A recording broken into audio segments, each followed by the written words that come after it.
गीत की शादी रॉकी से होती है। रॉकी और लकी दोनों भाई जिनका आपस में बड़ा प्यार होता है। अरे वाह भाभी, क्या खाना बना है। अब तो घर में ही होटल वाला स्वाद रोज मिला करेगा। अरे लकी, तुम अभी जानते नहीं हो मुझे। तुम बस डिश का नाम बोलो, मैं तुम्हें इसी किचन में बनाकर खिलाऊंगी। चढ़ा रहा है तुम्हें ये, और तुम भी ना। गीत रॉकी के छोटे भाई को दोस्त की तरह मानती। वो रॉकी के साथ उसकी भी जरूरतों का ध्यान रखती। लकी, ये रहे तुम्हारे कपड़े, धोकर प्रेस करवा दिया है, अलमारी में सजा लो। अरे रख दो ना भाभी अलमारी में भी। हाँ हाँ, सब भाभी करेगी तो तू क्या करेगा। रहने दीजिए ना माँ जी, शादी हो जाएगी तो खुद ही सुधर जाएगा। अरे रहने दो यार, तुम दोनों मेरे कपड़े यहीं पे रख दो। एक कपड़े अलमारी में रखने को क्या बोल दिया, शुरू हो गई।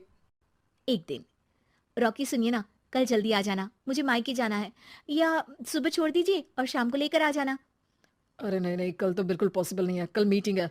तुम लकी के साथ चली जाओ ना, और उसे कह देना कि शाम को लेकर भी आ जाएगा। लकी भाभी को लेकर मायके जाता है, शाम को लेकर भी आता है।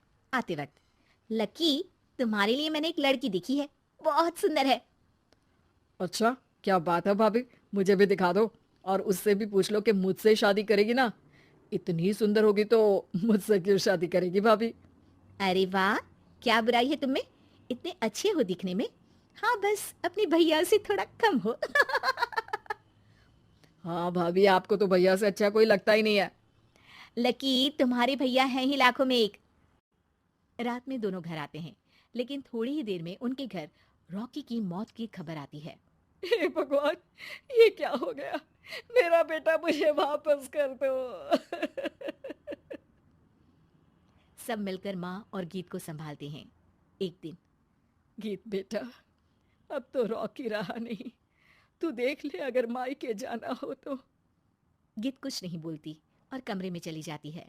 एक दिन बुआ सास उन लोगों के घर आती है। अरे भाभी, किसकी नजर लग गई आप लोगों के घर में? मुझे तो लगता है कि इस लड़की के ही पैर ठीक नहीं है, तभी तो आते ही हमारे घर का चिराग खा गई। बुआ सास की बात सुनकर गीत को रोना आ जाता है।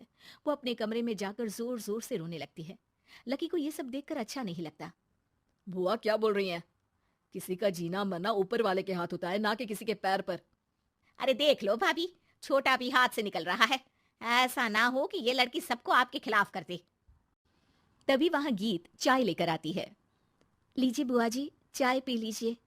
बुआ तो घर से चली जाती है, लेकिन सास के मन में गीत को लेकर नेगेटिव विचार भर जाते हैं। अब देख गीता, बहुत हुआ, यहाँ रहकर भी कुछ नहीं होगा। अच्छा होगा कि अपने मम्मी पापा को बोल के तुझे यहाँ से लेकर जाए। और गीत अपने मायके चली जाती है, जहां आस पड़ोस के लोग कहते हैं, अरे रे, बेचारी की शादी के 2 साल ही हुए थे, लेकिन पति नहीं रहा।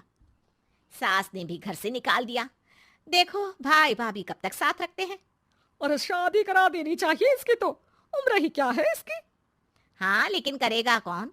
एक तो शादीशुदा, ऊपर से कलंक पति की मौत का। तभी वहां लकी आ जाता है और वो पड़ोसियों की बात सुन लेता है। लकी, तुम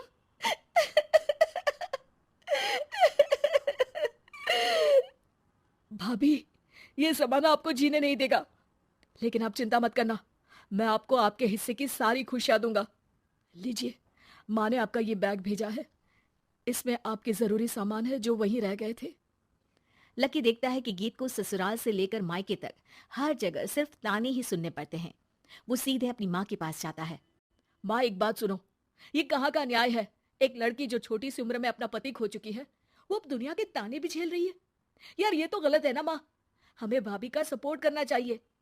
क्या भैया होते तो भाभी को ऐसा देखकर दुखी नहीं होते?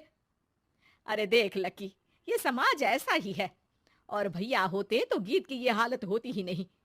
बिना पति के औरत को तो ये सब झेलना ही पड़ता है। लेकिन कोई तो जरिया होगा ना माँ। भाभी भी हमारे परिवार का हिस्सा है, हम कुछ तो कर सकते हैं ना उनके लिए। हिस्सा है नहीं, हिस्सा थी। और अब तू ज्यादा ना भाभी भाभी करना बंद कर दे, समझा? कुछ दिन ऐसे ही बीतते हैं, और एक दिन लकी देखता है कि गीत उसके ही कॉलेज में पढ़ने आई है। अरे भाभी, आप यहाँ कॉलेज में कैसे?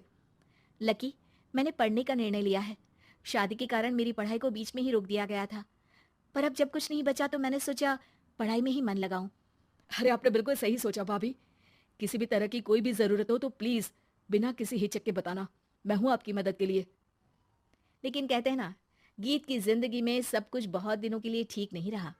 और एक दिन क्लास में, अरे ये विधवा है, इसकी तो शादी हो चुकी है। क्या बात कर रहे हो, हमारे साथ तो बैठकर ऐसे ही पढ़ाई करती है जैसे बच्ची हो। अरे बच्ची नहीं, बहुत शातिर है ये, किसी को नहीं बताया कि ये शादीशुदा है, वरना हम इसे आंटी आंटी कहकर पुकारते ना। अरे अब तो पता चल गया ना, आंटी जी, आंटी आंटी। फिर क्या, सभी गीत को आंटी बोलकर चिढ़ाने लगते हैं।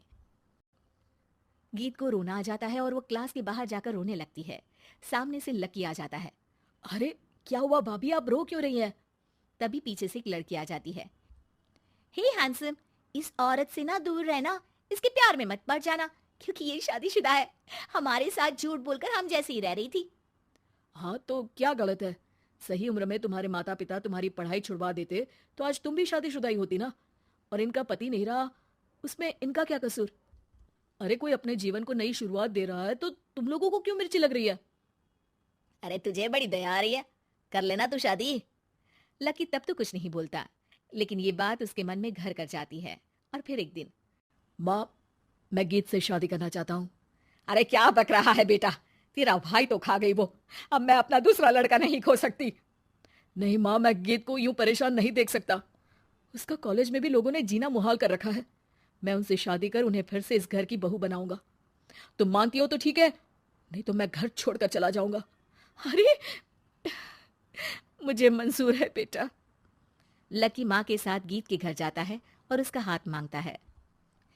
घर वाले मान जाते हैं। थोड़े से इनकार के बाद गीत भी लकी से शादी करने को मान जाती है।